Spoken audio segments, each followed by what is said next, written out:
Love marriage कइले नी जबिया हो तू हवा जादो जी हम हई साह हो ए जी बड़ा डर लागता।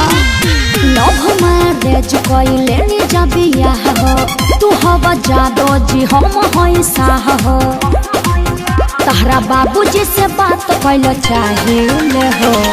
ए जी तनी अपना बाबूजी से बात करी ना। रुका लगावता। हाँ लगाई ना।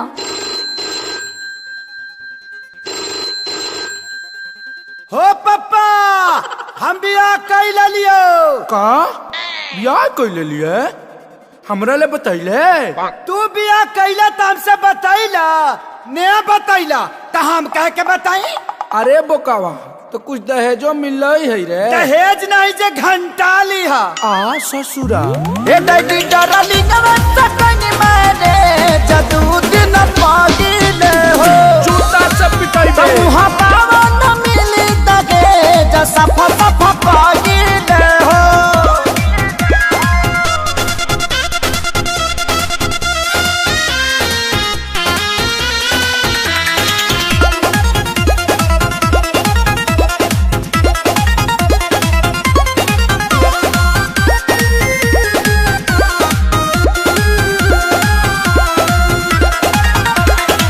एक तो गलती कइले बनी जा हमनी के बरियार हो ऐसन शादी से सुनले बानी टूटेला घर परिवार हो।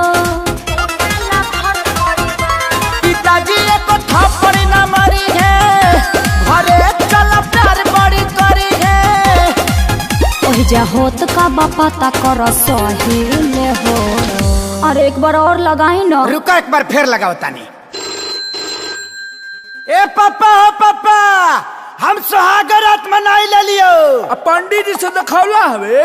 अरे तो सुहाग रात में पलंग के जरूरत लगल है पंडित जी का थोड़ी लगल है। ए दैडी डरली नवत कनी मारे जदू दिन पागिले हो। गुजार छटवाई बे मुहा पावन मिली तगे जसा फसा पागिले हो।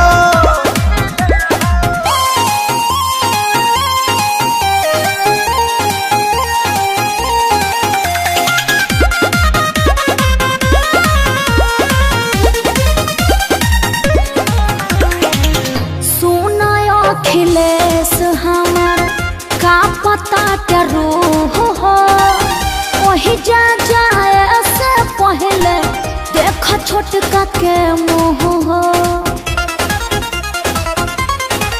सुन सुन खेसारी के रानी कुछ कोई न कहतानी। यह सोची सोची टेंशन में डरे हो। हर एक बार लास्ट प्रयास करो। रुक जा एक बार और लगावा है। ए बाबूजी हो। अरे लइको हो गइल का रे। हाँ हो गई। अरे अभी तो 2 दिन पहले कहता के बियाह कोई हा। अरे जियो के ऑफर में डाउनलोड कर ले लाई बाबूजी। ए दैडी डरली नवत कनी मारे जदू दिन पागिले हो। मुहा पावन मिली तगे जसा फसा पागिले हो। तोरा डार्लिंग को वार्निंग है घर मत लेके आना।